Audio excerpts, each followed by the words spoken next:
Dari dokumen tentang kepemilikan perusahaan di Departemen Hukum dan HAM, putra sulung Presiden Joko Widodo, Gibran Rakabuming Raka, pernah tercatat sebagai pemegang saham dan komisaris PT Rakabu Sejahtera, yang saat ini telah digantikan adiknya, Kaesang Pangarep.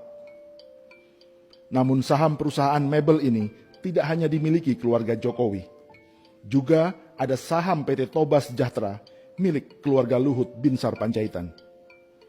Grup Toba Sejahtera sendiri adalah induk perusahaan PT Toba Bara yang memiliki tambang batu bara dan PLTU dan baru saja membeli saham Sandiaga Uno di PLTU Paiton, Jawa Timur. Tapi apa kepentingan perusahaan induk seperti Toba Sejahtera dengan sebuah perusahaan mebel asal Solo?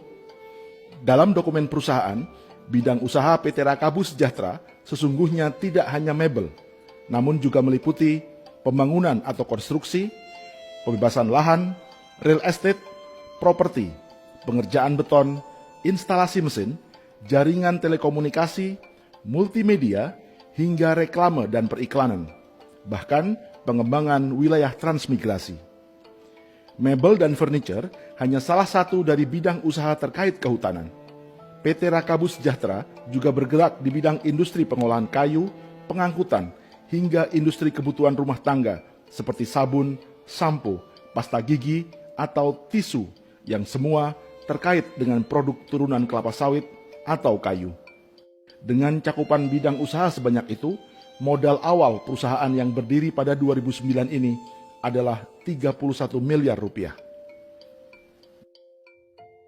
Selain sebagai Menteri Koordinator Kemaritiman, Letnan Jenderal Purnawirawan Luhut Panjaitan adalah bagian dari tim sukses Jokowi yang disebut Tim Bravo 5. Tim Bravo 5 sendiri diketuai oleh Jenderal Purnawirawan Fahrul Razi, mantan Wakil Panglima TNI di masa Presiden Abdurrahman Wahid. Fahrul Razi juga menjabat komisaris di induk perusahaan PT Toba Sejahtera, selain di perusahaan tambang pemerintah PT Antam. Pensiunan jenderal yang lain di tim Bravo 5 kubu Jokowi adalah Suwaidi Marasabesi, mantan Kepala Staf Umum TNI. Ia tercatat sebagai komisaris PT Kutai Energi yang menambang batu bara di Kutai Kartanegara, Kalimantan Timur. PT Kutai Energi adalah anak perusahaan PT Toba Sejahtera yang sahamnya dimiliki keluarga Luhut Panjaitan. Tanpa melihat afiliasi politik, inilah sebagian jenderal TNI dan Polri yang jejaknya sedang dan pernah berada di perusahaan tambang batu bara.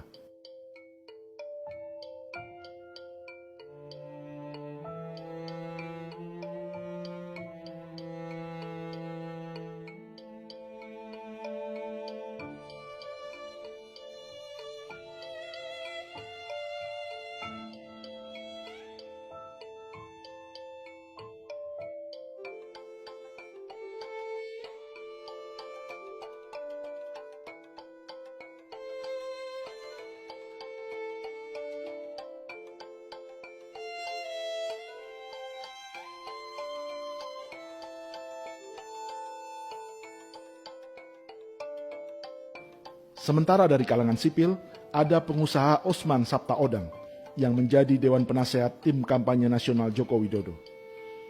Ia memiliki kaitan dengan perusahaan tambang batubara di bawah bendera PT Total Orbit Prestasi di Barito Utara dan Tanah Bumbu di Kalimantan Selatan. Nama lain adalah Andi Samsudin Arsyad alias Haji Isam dari Kalimantan Selatan. Pengusaha yang namanya pernah muncul sebagai wakil bendahara di tim kampanye nasional Jokowi Ma'ruf ini adalah pemilik tambang batubara di bawah bendera grup John Lin. Perusahaan ini memiliki konsesi dan menambang di 3 kabupaten di Kalimantan Selatan. Berikutnya adalah Haritanu Sudibyo, Dewan Penasehat Tim Kampanye Nasional Jokowi dan juga Ketua Umum Partai Perindo. Selain memiliki 3 televisi nasional, Haritanu juga berbisnis batubara lewat induk perusahaan bernama MNC Energy and Natural Resources. Di bawahnya terdapat 9 perusahaan yang diantaranya menambang di Kalimantan Timur dan Sumatera Selatan. Pengusaha batubara di kubu Joko Widodo berikutnya adalah Yusuf Kala yang juga wakil presiden dan sekaligus Dewan Pengarah Tim Kampanye Nasional. Pengusaha asal Sulawesi Selatan ini berbisnis batu bara dan listrik lewat bendera Grup Kala dengan setidaknya 2 anak usaha, yaitu Kala Arebama dan PT Kala Electrical System yang bekerja sama dengan PLN. Lewat perusahaan yang lain, Yusuf Kala juga mengembangkan pembangkit listrik tenaga air di Sulawesi Tengah. Lalu bagaimana dengan kubu Prabowo dan Sandiaga Uno? Prabowo Subianto tercatat sebagai pemilik Nusantara Energy Resources yang menaungi 17 anak perusahaan. Adapun Sandiaga Uno adalah pemegang saham Grup Saratoga yang juga pernah menjadi Direktur Tambang Batubara PT Multi Harapan Utama di Kutai Kartanegara. Lubang tambang perusahaan ini ikut menelan korban jiwa. Jejak Sandiaga Uno juga muncul di PT Adaro Energy yang merupakan tambang batubara terbesar di Indonesia saat ini, yang juga memiliki saham di proyek PLTU Batang, Jawa Tengah. Kubu Prabowo Sandi memiliki tim sukses yang disebut Badan Pemenangan Nasional atau BPN, di mana Direktur Komunikasi dan Media dijabat oleh adiknya sendiri, Hasyim Joyo Hadikusumo.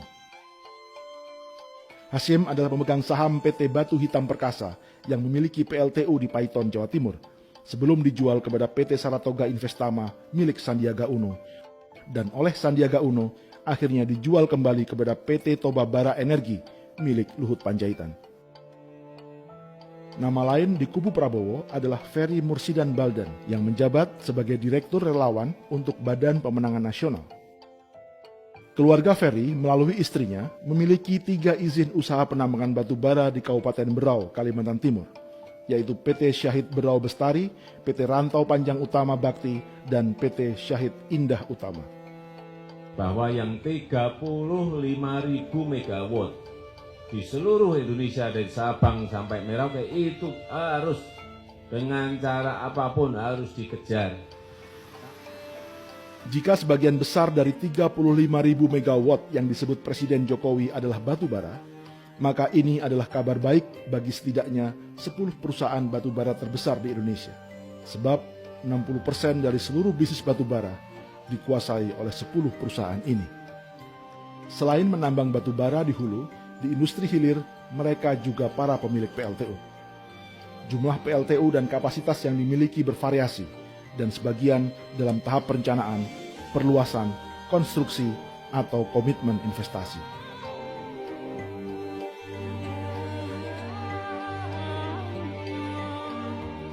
Sebagian besar mereka memang tercatat di Bursa Efek Indonesia. Bahkan juga tercatat sebagai perusahaan bersaham syariah seperti Adaro Energy, Bayan Resources, Harum Energy, Indika Energy, Indo Tambang Raya Megah, Bukit Asam, hingga Toba Bara Sejahtera. Saham syariah adalah saham yang dianggap tidak bertentangan dengan prinsip-prinsip syariah di pasar modal. Lembaga yang menentukan perusahaan-perusahaan tambang berstatus syariah ini adalah Dewan Syariah Nasional yang dibentuk oleh Majelis Ulama Indonesia atau MUI. Lantas siapa yang memimpin Dewan Syariah Nasional MUI? Calon Wakil Presiden Ma'ruf Amin yang juga Ketua MUI. Ma'ruf juga tercatat sebagai Dewan Pengawas Syariah di sejumlah bank seperti Bank Syariah Mandiri, BNI Syariah, Bank Mega Syariah, dan Bank Muamalat. Itu belum termasuk Dewan Pengawas Syariah di 3 perusahaan asuransi, Mega Insurance, Bringin Life, dan BNI Life Insurance. Di Bank Muamalat, di mana Ma'ruf tercatat sebagai Dewan Pengawas Syariahnya, baru-baru ini hendak mendapat bantuan modal dari sebuah konsorsium yang salah satunya bernama Links Asia. 3 nama di perusahaan investasi asal Singapura itu sendiri juga tidak jauh dari lingkaran bisnis batubara. Rizal Rishad pernah tercatat sebagai pendiri PT Brau Coal Energy yang menambang di Kalimantan Timur. Jamal Atamimi adalah komisaris di PT Toba Bara Sejahtera. Sementara Diki Yordan adalah direktur di Toba Bara.